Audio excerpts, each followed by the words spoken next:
for today's lesson, we're going to talk about simulation a little more, but what happens when you have some sort of statistical analysis that you're going to do versus just writing the paragraph. So we're going to pretend that we did this simulation with thumbtacks. So basically what you would do is you would take a thumbtack and you would drop it to see what the chance of it landing pointy side up would be. And this is something that we would repeat 10 times. So if I were to drop this thumbtack, my first trial landed pointer side up. Second time, no. Third time, no. Fourth time, pointer side up. Fifth time, no. Sixth time, yes. And I keep repeating this until I come up with my outcome.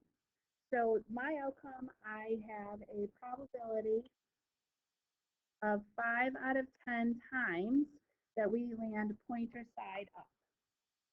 This is something that everyone in the class could do. And what we're going to do is we're going to create a graph of this known as a dot plot. So I'm going to record my data here. And I'm going to use data that has been done at another time so that we have actual data that's being recorded.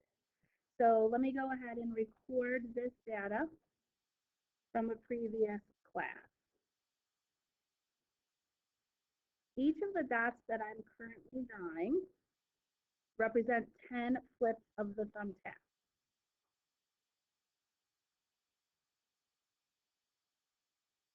So you can see just by doing this quick experiment, we have gathered a lot of data in a very quick time frame.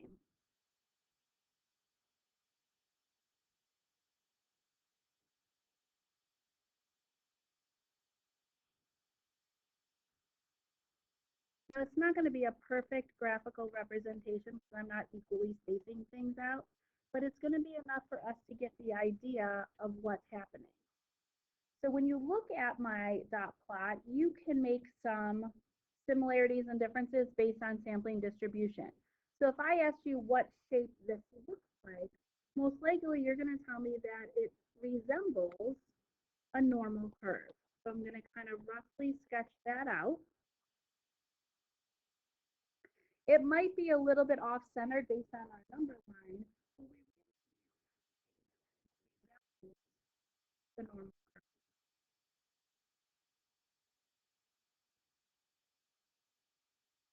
And within this normal curve, you would tell me that our mode is 6 because that's the most often occurring number. Now, I didn't get 6, but that's okay. I still have a number that's within the meat, if you will, of the normal curve.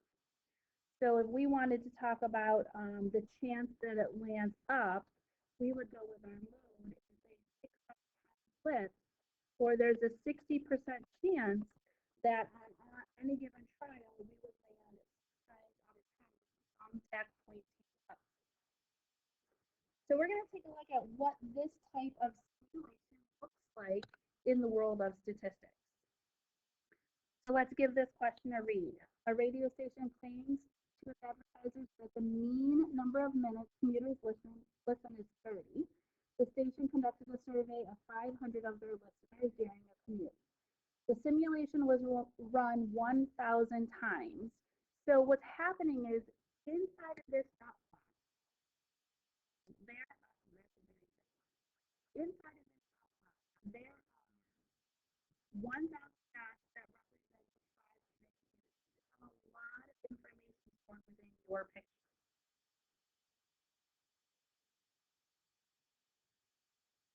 Based on our simulation, is the claim that commuters listen to the station on average 30 minutes plausible?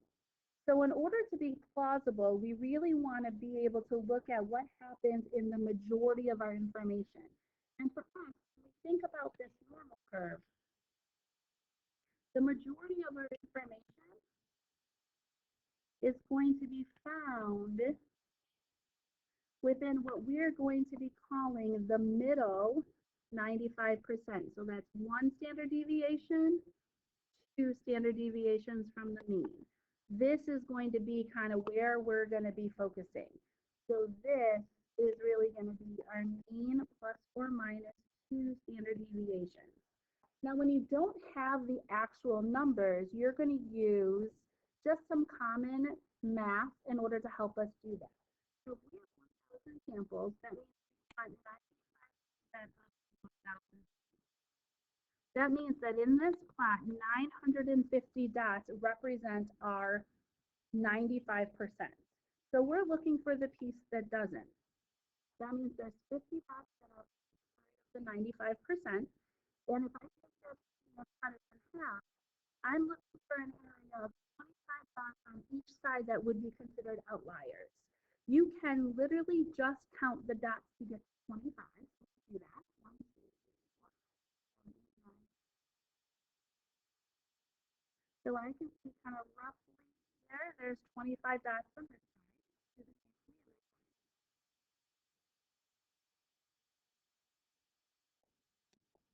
So kind of that might be over here. So we got 25 dots on one side, 25 on the other. That means that all the remaining area, which I'm going to box in, this area right here is what we would call our middle 95%. And inside this middle 95%, we are creating 915 of the commuters. That's what dots represents.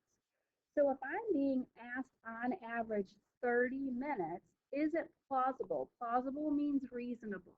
Well, let's look for 30 inside of our chart. I see 30 right here. And is that 30 begin on 95? Yes, it is. So we're going to say yes, claim it's plausible, use your words when you're answering the question, and you always say because. And what's our reason? Well, our reason is that 30 is located in the middle 95. We can't use specific numbers because we don't know the actual mean or standard deviation, but we can use the general idea based on the dot. You're going to find yourself writing kind of the similar sentences each time. Let's try it again in a different scenario. Bella has a coin. She doesn't know if it's a fair coin. Fair coin meaning has on one side, tails on the other, equal chances of getting either. She flips the coin 100 times and obtains 53 times and 47 cents. She ran a computer simulation of 100 fair coins. 200 samples of 100 flips. Every dot represents 100 flips. The outcome is proportion of heads. So let's go and probability. 100 heads. That's our proportion. Given the results of her coin flip in her computer simulation, would her coin be considered fair or unfair? We're talking about that 53 out of 100. Or because there's decimal places, I'm looking for that 0.53. So 0.53 is about right here. In order to be able to confidently say yes or no to this question, 95% of the times right there. And that means 190 of our dots are found within our middle 95. So on the right side, on the side, those are not included in the middle, but everything else represents our middle 95. So when I go to answer my question, I can confidently say yes. 53 out of 100 makes my coin fair because 0.53 is located in the middle 95. So we'll say yes, this coin is fair. Don't use the word if you can. Describe what you're saying. Because 53 out of 100 flips is located in the middle 95%. And that's what our simulation is about today. We're going to use the rest of our time together to work with a partner.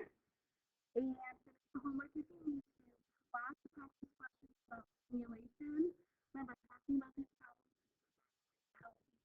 solve them. We're looking on pages 9 through 12 for homework, please.